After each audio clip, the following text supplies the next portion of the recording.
I'm going to answer your top essential oil questions so you can get the most out of your oils.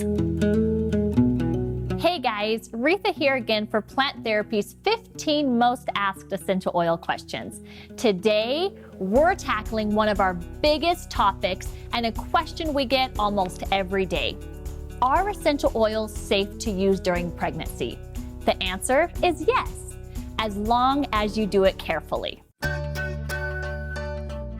There are definitely essential oils that are safe to use during pregnancy. When you're choosing essential oils to use during your first trimester, we recommend very limited use. We say limited because your body is changing so much during pregnancy. In general, we don't recommend regular or daily use of essential oils during the first trimester, and it may be best to avoid using altogether during this time. However, if morning sickness is hitting you hard, you can try adding a drop of peppermint or spearmint to a tissue and gently inhaling to relieve some of your nausea. Once you reach your second trimester, there are still guidelines to consider, including how you use your essential oils. Diffusion, steam inhalation, topical application, or inhalation are all going to affect you differently. So use careful trial and error to get the best results. But in general, less is more when you're pregnant, and you should keep it at or below a 1% dilution for topical application. There are lots of essential oils that should be avoided while you're pregnant, as essential oils do have the potential to cross the placental barrier and may have an impact on your growing baby. Oils that have anethol like star anise and sweet fennel should be avoided due to the estrogen-like effects and antiplatelet activity of anethol. Oils that contain beta-udismol like blue cypress should be avoided because of its anti-angiogenic properties, which may be linked to reproductive toxicity. Alpha and beta-thujone found in sage dalmatian should also be avoided. Adverse effects during pregnancy may include mutagenicity, genotoxicity, hepotoxicity, and neurotoxicity. Many of our kid-safe oils are safe for use during pregnancy.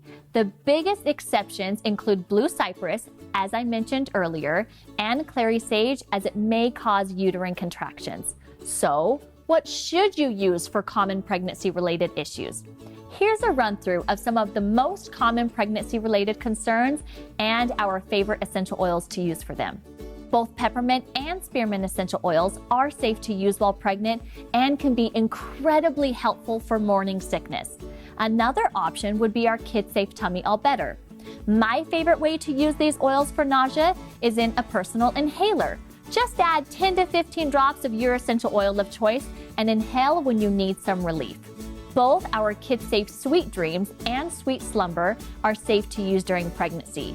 Nighty Night is not due to the clary sage content. Try diluting to 1% and applying to the wrist or chest to encourage a night of peaceful sleep.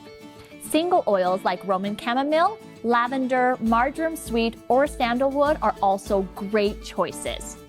Our kid-safe Grow Ease can be a lifesaver for those mothers who experience leg cramps and lower back pain during pregnancy.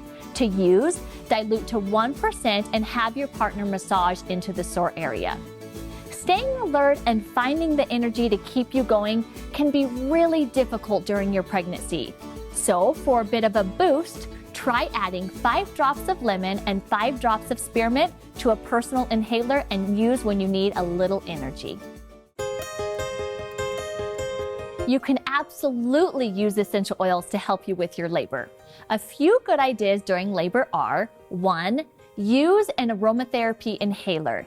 If the scent is overwhelming, it can be easily capped and removed so the scent doesn't become an issue. 2. Use essential oils in a massage oil for your birth partner or coach to rub your feet, back, and shoulders during the initial stages of labor. If you choose not to use your massage blend during labor, you can always use it later. Keep the dilution low, 1% or up to 9 drops total essential oils to 1 ounce of carrier oil. 3. Room mist. Create a calm and positive environment with a few spritzes of scent. This will dissipate quickly so it isn't overwhelming. Spritz your bed linens or the air in your birthing suite. Please note, however, that diffusers aren't always the best choice, as the essential oils can impact the baby upon arrival. Essential oils can be safely used with children under the age of 2. However, there are some guidelines we do recommend. 1. Only use essential oils when needed. 2. When diffusing around babies, we recommend running the diffuser for 30 to 60 minutes a few times a day, or when the baby is in another room. 3. Only use essential oils that are considered safe for children, like our kid-safe essential oils. And 4. Make sure you are diluting correctly for the age of your child. To learn how to dilute essential oils based on the age of your child, or to learn more about diluting in general, check out video 9 in this series. When it comes to breastfeeding, the more often we use essential oils, the more essential oils have the potential to transfer to your milk supply. Basically, using essential oils while breastfeeding is like everything else you use or eat while pregnant. It can potentially affect our little ones. You can safely use essential oils while nursing. We just recommend keeping your dilution rates low, only using your oils as needed, and using essential oils that are safe for children. Essential oils should not be applied directly to your breast while nursing though. You don't want your baby to ingest the essential oils. So there you have it. Now you know everything you need to about aromatherapy and essential oils you can use during pregnancy. Be sure to check out all the other great information from the other videos in this series, and follow us on YouTube for even more great videos. And please remember, if your little one has health issues or is premature, please email an aromatherapist directly at aromatherapist@planttherapy.com so that we can offer guidelines and recommendations specific to your needs.